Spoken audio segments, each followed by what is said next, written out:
Hello friends. இப்படி ஒரு சம்பவம் நடக்கும்னு யாருமே எதிர்பார்க்கல. எதிர்பார்க்காத ஒரு சம்பவம் இப்படி நடந்திருக்கு அப்படின்னும்போது மனசெல்லாம் ரொம்ப கஷ்டமா இருக்கு.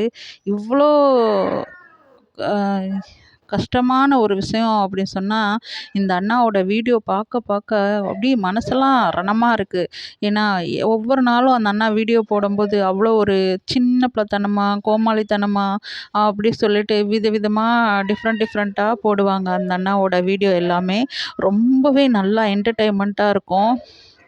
பார்க்குறக்கு எல்லாத்துக்குமே எவ்வளோ கஷ்டமா இருந்தாலும் சரி, இந்த அண்ணாவோட வீடியோ பார்க்கும்போது மனசுக்கு ரொம்ப சந்தோஷமா தன்னையும் அறியாம சிரிச்சுருவோம். ஆனா இன்னைக்கு யூடியூப்ல இவங்க இந்த அண்ணாவோட வீடியோ வர வர வர பார்க்க பார்க்க மனசெல்லாம் அப்படியே அ கண்ணீரே வந்துட்டு இருக்கு. ஏன்னா அவ்வளோ கஷ்டமா இருக்கு இந்த அண்ணாவோட வீடியோ பார்க்கும்போது. இந்த அண்ணனுக்கா இப்படி அப்படின்னு சொல்லிட்டு ரொம்பவே நினைக்க நினைக்க ரொம்பவே கஷ்டமா இருக்கு. இது வந்து எல்லாத்துக்குமே ஒரு அவேர்னஸ் வீடியோ அப்படின்னு கூட சொல்லலாம். ப்ளீஸ் சாலைகள்ல எல்லாருமே போகும்போது, வாகனங்கள்ல போகும்போது ரொம்ப கவனமா போங்க. வீட்ல இருக்கவங்கள எல்லாத்தையுமே மைண்ட்ல வச்சுக்கோங்க. நம்மளுக்காண்டி அம்மா, அப்பா, பிள்ளைங்க, நம்ம சொந்த பந்தங்கள விடுங்க. நம்மளால உருவாக்கப்பட்ட நமது பிள்ளைகள் எல்லாருமே இருக்கிறாங்க. அப்படின்றத எல்லாருமே மைண்ட்ல வச்சுக்கோங்க.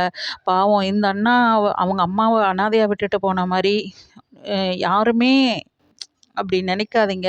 சாலைகள்ல கவனமா போங்க. ச காவல்துறை அறிவிக்கிற மாரி கரெக்டான விதிமுறைகள கரெக்ட்டா ஃபாலோ பண்ணுங்க. இந்த அண்ணா உங்க ஃபேமிலி இழந்த மாரி இந்த அண்ணாவ இன்னொரு தடவ யாரும் இழந்துராதீங்க. தயவு செய்து எல்லாருமே ரொம்ப கவனமா இருங்க. வாழ்க்கைன்றது அவ்வளோதான். திருப்பி கிடைக்கவே கிடைக்காது. மறுபடியும் நம்ம இந்த அண்ணாவ பார்க்க முடியுமா? முடியவே முடியாது. ஏன்னா இன்னொரு பொறப்பு இருக்கா? இல்லையான்றதே நம்மளுக்கு தெரியாது. அப்படின்றப்போ நம்ம இருக்கிற வரைக்கும் சந்தோஷமா இருப்போமே! எதுக்கு இதில சண்டை, சச்சரவு, போட்டி, பொறாம அப்படி சொல்லிட்டு நம்ம ஏற்கனவே ஒரு வீடியோ நம்மளுக்கு தெரியும். அதாவது நம்ம ரொம்ப பாப்புலரான உதயா சுமதி அவங்க வந்து அ எப்படி சொல்றதுன்னே தெரியாது. இதே மாரி தான் அந்த அண்ணாவும் ஆக்சிடென்டலா ஆகி ரொம்ப மக்கள் எல்லாருமே ஹெல்ப் பண்ணி அவங்கள உயிர காப்பாத்தவே முடியல. இது வந்து நம்மளுக்கு இந்த யூடியூபர்ஸ்ன்றதுனால நம்மளுக்கு தெரியுதா என்னன்னு தெரியல. இது மாரி நெறைய நடந்தாலுமே ரொம்ப கவனமா இருங்க. நம்மளுக்கு கண்ணுக்கு எதிரா ஒண்ணு தெரியும்போது மனசு ரொம்ப வேதனைப்படுது.